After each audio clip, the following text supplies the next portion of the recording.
Hello and welcome to What the F*** Just Happened Today, your essential guide to the daily shock and awe in national politics. I'm Joe Manchin. Let's get to it. It's Thursday, July 7th, 2022. Welcome to day 534.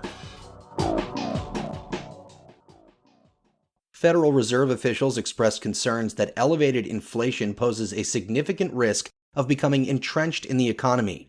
According to minutes from the Federal Open Market Committee's June meeting, officials said inflation had become, quote, more persistent than they had previously anticipated, end quote, emphasizing the need to raise interest rates faster and to levels high enough to slow economic growth and control cost of living increases, running at their highest level since 1981, even if it means causing a recession. In June, officials voted to raise their benchmark rate 0.75 percentage points, the largest increase since 1994. Members said the July meeting would likely result in another 0.5 or 0.75 percent point increase, and warning that, quote, an even more restrictive stance could be appropriate if elevated inflation pressures were to persist, end quote. Meanwhile, the number of open U.S. jobs fell to 11.3 million in May, down from 11.6 million in April.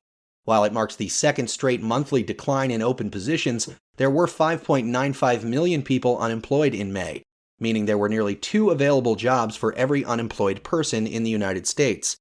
The unemployment rate in May was 3.6%, slightly above where it was before the pandemic began. New applications for unemployment benefits, however, rose to 235,000 last week, up from 231,000 the week before. Moving on, Senate Democrats reached an agreement with Joe Manchin to raise taxes on some high earners to keep Medicare from going bankrupt.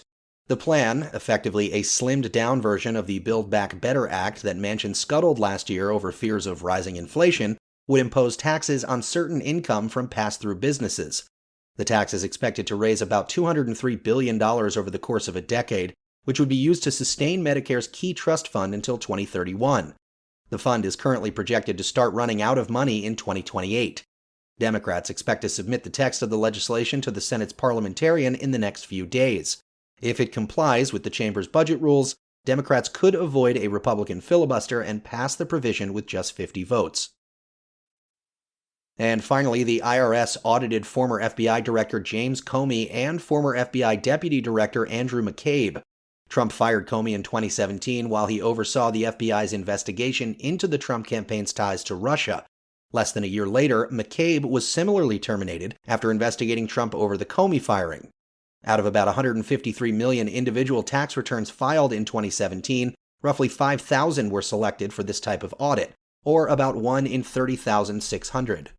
The IRS, meanwhile, asked the Treasury Department's Inspector General for Tax Administration to look into how 2 perceived enemies of Trump came to be faced with rare, exhaustive audits, which the agency says are supposed to be random. That's all for now. You can find the links and sources for all of these stories on the main website. And as always, visit whatthefjusthappenedtoday.com for the latest news and headlines. Until next time, I'm Joe Manchin.